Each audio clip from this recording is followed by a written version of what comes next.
जय जगन्नाथ दर्शक बंधु आज 29 जुलाई बुधवार आज दिन किसी गुरुत्वपूर्ण खबर उपर चलतु नजर पकाई नवा ता पूर्व आपण जदि चैनल प्रथम थर अच्छी आम चैनल को सब्सक्राइब करने सहित नोटिफिकेशन बेल टी ऑल सिलेक्ट कर दियो जद्वारा एहीपरि सुंदर सुंदर वीडियो आपण माने सर्वप्रथम पाई परिबे। तेबे प्रथम खबरटी अछि गणशिक्षा मंत्री इस्तीफा दाबी कले नवीन पट्टनायक कहिले धर्मेंद्र प्रधान भली प्रथमरु अष्टम पाठ्यपुस्तक त्रुटि प्रसंग में सरकार को घेरिले विरोधी दल नेता नवीन पट्टनायक। नवीन विद्यालय और गणशिक्षा नित्यानंद गंडक इस्तीफा दाबी करिसंती। नवीन कहिसंती पिलांको पाठ्यपुस्तक रे अनेक त्रुटि अछि 2 रु 3 सप्ताह हेलानी बीजेडी इस्तीफा दाबी करि आसुछि। से धर्मेंद्र प्रधान भली उदाहरण सृष्टि करिवा उचित मंत्री पदरु नित्यानंद गंड इस्तीफा देबे उचित बोली नवीन कहिसंती। सेपटे एहाकु नै नवीन को भाजपा कड़ा टार्गेट करिछि। भाजपा साधारण संपादक बिरंजी नारायण त्रिपाठी कहिसंती निज सरकार समय रे अनेक थर प्रश्नपत्र लीक होइथिला केवल निज छवि को बचाइबा पई मंत्री को निलंबित करुथिले। स्थायी समाधान पई नवीन कोन उद्यम करिथिले बोली प्रश्न करिसंती। धर्मेंद्र प्रधान नैतिकता दृष्टिରୁ इस्तीफा देइछंती।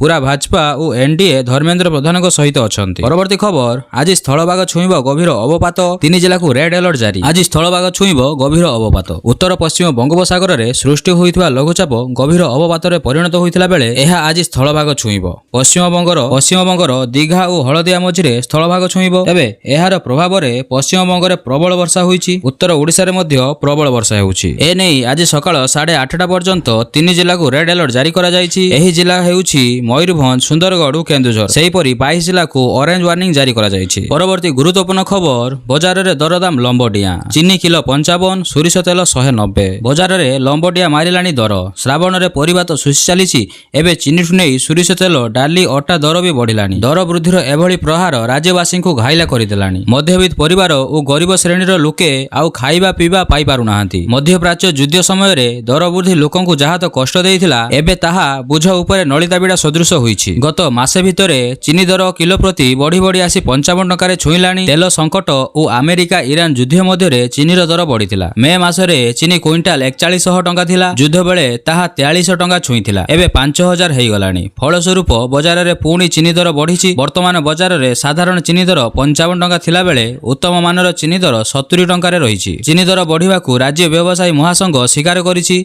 चीनी पई ओडिशार अन्य राज्य उपरे निर्भरशील। एबे कर्णाटक आंध्र प्रदेश रु चीनी आसुछि। ओडिशा रे वार्षिक 9 लाख टन चीनी दरकार हेउथिला बेले सेथिपई दर और परिवहन भड़ा मध्य निर्धारण करा जाय। हेले आखु दर बढ़ुथिबा और इथानल पई आखुर व्यापक व्यवहार चीनी दर वृद्धिर प्रमुख कारण बोली कहा जायछि। सेथिपई जातीय बाजार रे चीनीर दर मध्य अनुरूप भाव बढ़ुछि। गला जून रे रिफाइन तेल 121 थिला बेले जुलाई रे 170 को वृद्धि पाइथिला। सोरिष तेल 190 रु 200 साधारण चाउल जून रे 30 थिला बेले जुलाई रे 45 टंका रे वृद्धि पाइछि। बिरी डाली 108 थिला बेले एबे 170। मैदा 29 थिला बेले जुलाई रे 33। सुजी 31 थिला बेले जुलाई रे 37। डाली केजी प्रति 130 रु 140 टंका रे बिक्री हेउछि। राज्य व्यवसायी संघर महासचिव सुधार पंडाଙ୍କ सूचना अनुसार एलनिनो प्रभाव चलित वर्ष वर्षा कम नहीं पूर्वानुमान करा जाउथिला। तेणु आगकू मरुड़ी आशंका करी कंपनी माने सामग्री स्टॉक रखि देउछंती। तेणु दरदाम वृद्धिर एहा एक कारण होई पारे। विश्व बाजार अस्थिरता काम करिबाकू लोक न मिलिबा श्रमिकଙ୍କ मजूरी वृद्धि पेट्रोल डीजेल दाम बढ़िबा जोगु परिवहन खर्च वृद्धिर सीधासळख प्रभाव दर उपरे वृद्धि पड़ुछि। सीपीआई रो राज्य सह संपादक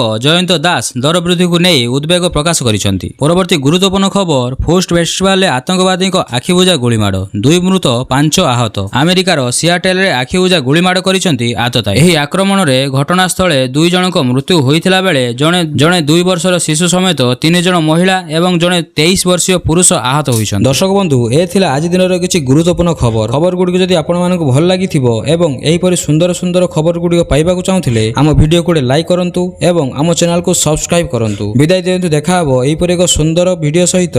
धन्यवाद।